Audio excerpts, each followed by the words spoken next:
जल्द ही मार्केट में एक और मेन बोर्ड आईपीओ ओपन होने वाला है और कंपनी का नाम है मैनकाइंड फार्मा। तो आज के इस वीडियो में हम इस आईपीओ की कंप्लीट रिव्यू करेंगे। हम जानेंगे कि कंपनी क्या काम करती है, कंपनी के फाइनेंशियल कैसे हैं, कंपनी प्रॉफिट मेकिंग है या फिर लॉस मेकिंग है, और उसके बाद हम जानेंगे कि इस आईपीओ में लॉन्ग टर्म के लिए अप्लाई करना है या सिर्फ लिस्टिंग गेन के लिए अप्लाई करना है। तो चलिए वीडियो को शुरू करते हैं। तो सबसे पहले बात कर लेते हैं आईपीओ के डिटेल्स की। तो कंपनी का नाम है मैनकाइंड फार्मा और ये आईपीओ 25 अप्रैल से ओपन हो रहा है और ये 27 अप्रैल को क्लोज हो जाएगा। फेस वैल्यू ₹1 पर शेयर होने वाला है और बुकिंग प्राइस 1026 से 1080 रुपये पर शेयर है। लॉट साइज 13 शेयर्स का है और आईपीओ का इशू साइज 4326 करोड़ का है। तो यहाँ पर ये काफ़ी बड़ा आईपीओ होने वाला है और ये पूरा का पूरा आईपीओ ऑफर फॉर सेल है। अब ये एक मेन बोर्ड आईपीओ है तो कंपनी बीएसई और एनएसई पे लिस्ट होने वाली है। इस आईपीओ में क्यूआईबीज के लिए 50% का रिजर्वेशन है, वहीं पर एचएनआईज के लिए 15% और रिटेलर्स के लिए 35% रखा गया है। तो चलिए अब कंपनी के बारे में जान लेते हैं कि कंपनी क्या काम करती है और उसके बाद हम कंपनी के फाइनेंशियल देखेंगे। अब सबसे पहले कंपनी के बारे में बात करें तो कंपनी का नाम मैनकाइंड फार्मा है। तो ये कंपनी 1991 में इनकॉर्पोरेट हुई है और ये जो कंपनी है फार्मा सेक्टर की कंपनी है। तो कंपनी फार्मास्यूटिकल फॉर्मुलेशंस की डेवलपमेंट, मैन्युफैक्चरिंग और साथ ही इनकी मार्केटिंग करती है। तो कंपनी यहाँ पर काफ़ी तरह के फार्मास्यूटिकल फॉर्मुलेशन बनाती है जिसमें तेज़ी से असर करने वाले मेडिसिन के साथ साथ क्रॉनिक डिजीज़ के मेडिसिन भी शामिल हैं और काफ़ी तरह के कंज्यूमर हेल्थ केयर प्रोडक्ट हैं। तो ये कंपनी काफ़ी तरह के मेडिसिन बनाती है जिसमें कि anti infective, cardiovascular, gastro intestinal, anti diabetic, neuro CNS, vitamin, minerals, nutrients और साथ ही रेस्पिरेटरी सिस्टम पे काम करने वाली काफ़ी तरह के प्रोडक्ट बनाती है। अब आपने मैनकाइंड का नाम काफ़ी सारे मेडिकल स्टोर में देख रखा होगा और काफ़ी बार हो सकता है कि डॉक्टर ने भी आपको इसके प्रोडक्ट को सजेस्ट किया होगा। तो कंपनी 36 से ज़्यादा ब्रांड्स बनाती है जिसमें कि मैन फोर्स, मैक्सीकाइंड, अल्मोकाइंड, अनवांटेड, कैंडी फोर्स। तो इस तरह के काफ़ी सारे प्रोडक्ट हैं जो कंपनी बनाती है और काफ़ी सारों का नाम आपने सुन रखा होगा और बहुत सारे प्रोडक्ट हो सकता है कि आपने यूज़ भी किया होगा। और इंडियन फार्मास्यूटिकल्स मार्केट की बात करें तो कंपनी का लार्जेस्ट डिस्ट्रीब्यूशन नेटवर्क हमें देखने को मिल जाता है in term of medical representative, और यहाँ पर 80% से ज़्यादा जो डॉक्टर हैं वो इनके ही जो फॉर्मुलेशन है उनको प्रिस्क्राइब करते हैं। तो कंपनी काफ़ी अच्छे प्रोडक्ट बनाती है। अब जैसे कि आप यहाँ पर देख पा रहे हैं कि तो काफ़ी ज़्यादा डॉक्टर इनके जो प्रोडक्ट हैं उनको प्रिस्क्राइब करते हैं। और डोमेस्टिक सेल्स के अकॉर्डिंग बात करें तो फाइनेंशियल 2022 में कंपनी का स्थान चौथा है। तो इस तरह कंपनी काफ़ी अच्छे अच्छे प्रोडक्ट बनाती है और इसके लिए इनको सम्मानित भी किया जा चुका है। और कंपनी की प्रेजेंस पूरे ऑल ओवर इंडिया में हमें देखने को मिल जाती है, जहां पर कंपनी के 11,691 मेडिकल रिप्रेजेंटेटिव और साथ ही 3,561 फील्ड मैनेजर्स हैं इनके। कंपनी के पास 25 मैन्युफैक्चरिंग फैसिलिटीज़ हैं जिनमें इनके 4,121 मैन्युफैक्चरिंग स्टाफ काम करते हैं। और दिसंबर 31, 2021 तक की बात करें तो कंपनी के पास 600 से ज़्यादा साइंटिस्ट की टीम है जो कि इनके R&D डिपार्टमेंट में और साथ ही इनकी मैन्युफैक्चरिंग यूनिट में काम करते हैं।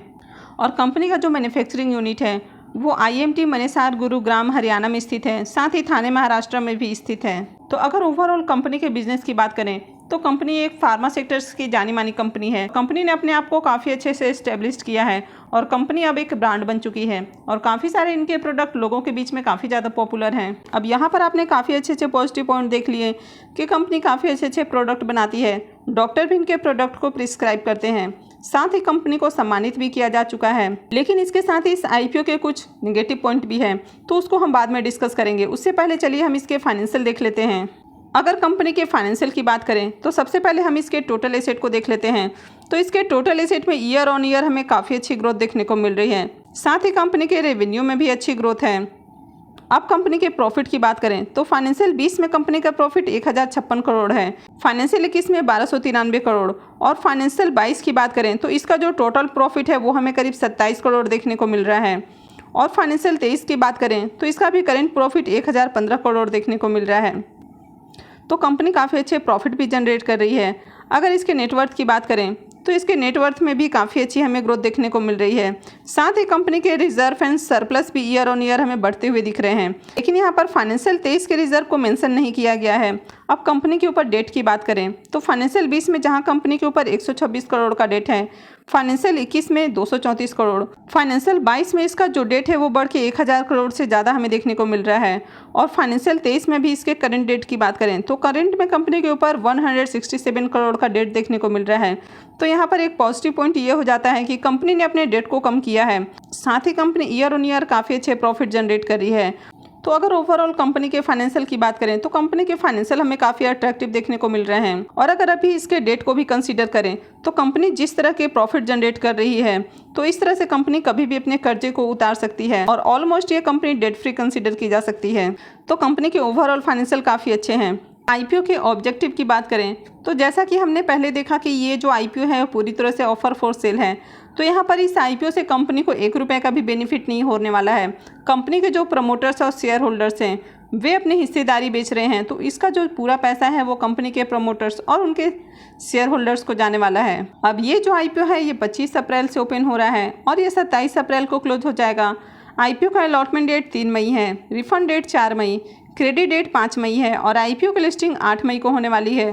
आईपीओ के लॉट साइज की बात करें तो अगर आप रिटेल पोर्शन से अप्लाई करते हैं तो आप मिनिमम 1 लॉट के लिए अप्लाई कर सकते हैं और मैक्सिमम 14 लॉट्स के लिए अप्लाई कर सकते हैं। वहीं पर अगर आप स्मॉल एच पोर्शन से अप्लाई करते हैं तो आप मिनिमम 15 लॉट्स और मैक्सिमम 71 लॉट्स के लिए अप्लाई कर सकते हैं।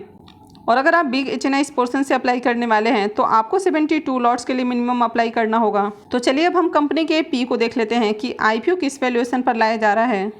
अब इस कंपनी को इसके पी से कंपेयर करें तो कंपनी का पी 30.18 का निकल कर आता है और सन फार्मा का जो पी है 71.54 का निकल कर आता है।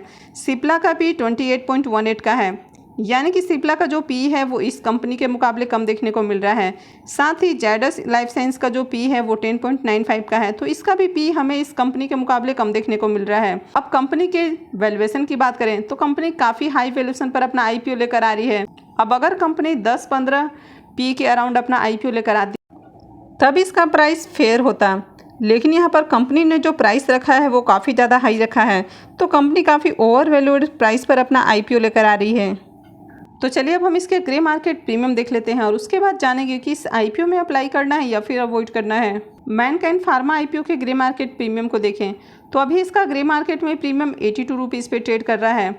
उससे पहले ये 72 पे ट्रेड कर रहा था, उससे पहले 86 और उससे पहले ये 84 पे ट्रेड कर रहा था। तो अभी इसका करंट में ग्रे मार्केट में प्रीमियम 82 पे देखने को मिल रहा है और आईपीओ में लॉट साइज 13 शेयर्स का है। तो इसका मतलब है कि इस आईपीओ से आपको 1066 रुपये करीब 1 लॉट के ऊपर प्रॉफिट देखने को मिल सकता है। तो इस आईपीओ से 7.5% आपको लिस्टिंग गेन मिल सकता है। अब बात कर लेते हैं कि इस आईपीओ में अप्लाई करना है या फिर नहीं करना है। अगर लॉन्ग टर्म के लिए बात करें तो वैसे तो कंपनी काफ़ी अच्छे प्रोडक्ट बना रही है, कंपनी के फाइनेंशियल भी काफ़ी अच्छे हैं, लेकिन यहाँ पर जो आईपीओ है वो काफ़ी हाई वैल्यूएशन पर लाया जा रहा है, यानी कि कंपनी का जो प्राइस है वो ओवर वैल्यूड है। तो ऐसे में आपको इस आईपीओ में अभी लॉन्ग टर्म के लिए इन्वेस्टमेंट को अवॉइड करना चाहिए। अगर कंपनी लिस्ट होने के बाद मार्केट में थोड़ा सा करेक्ट होती है और उसके बाद ये आपको अच्छे प्राइस पर देखने को मिलती है तो उस समय आप इसमें लॉन्ग टर्म के लिए इन्वेस्टमेंट कर सकते हैं और उसको लॉन्ग टर्म के लिए होल्ड कर सकते हैं। अगर लिस्टिंग गेन की बात करें तो फिलहाल इसका जो प्रीमियम है वो बहुत ही लो प्राइस पर है, तो ऐसे में आपको अभी इस आईपीओ में अप्लाई नहीं करना है। अगर आगे इसके प्रीमियम में थोड़ी सी हमें तेजी देखने को मिलती है और इसके प्रीमियम अट्रैक्टिव प्राइस पे ट्रेड करते हैं, साथ ही सब्सक्रिप्शन देखने को मिलते हैं, तो फिर इस आईपीओ में लिस्टिंग गेन के लिए अप्लाई किया जा सकता है।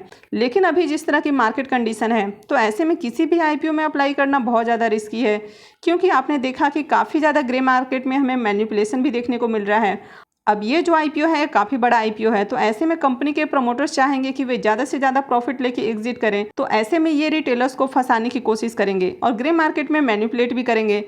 तो काफ़ी बार ग्रे मार्केट में जो शेयर होल्डर्स या प्रमोटर्स हैं उनकी ओर से ही बाइंग करवाई जाती है ताकि ग्रे मार्केट में डिमांड क्रिएट हो और उसके बाद रिटेलर्स उसको देख के फंस जाएं। तो आपको इसमें बिल्कुल भी फंसना नहीं है, आपको इसमें वेट एंड वॉच करना है। वैसे तो ओवरऑल बात करें तो इस आईपीओ को अवॉइड करना चाहिए, लेकिन अगर ग्रे मार्केट में काफ़ी अच्छी डिमांड आती है और इसमें अच्छे सब्सक्रिप्शन आते हैं तो फिर अगर आप रिस्क ले सकते हैं तो ही आप इस आईपीओ में अप्लाई करें।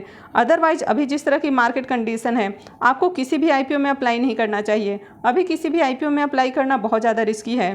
तो आई होप कि आपको क्लियर हो गया होगा कि आपको इस आईपीओ में अप्लाई करना है या फिर नहीं करना है। तो आई होप आपको वीडियो अच्छी लगी होगी। तो अगर आपने अब तक वीडियो को लाइक नहीं किया है तो प्लीज़ वीडियो को लाइक करें और आगे भी इसी तरह की अपडेट के लिए चैनल को सब्सक्राइब कर लें। और वीडियो को अंत तक देखने के लिए आप सबका बहुत बहुत धन्यवाद।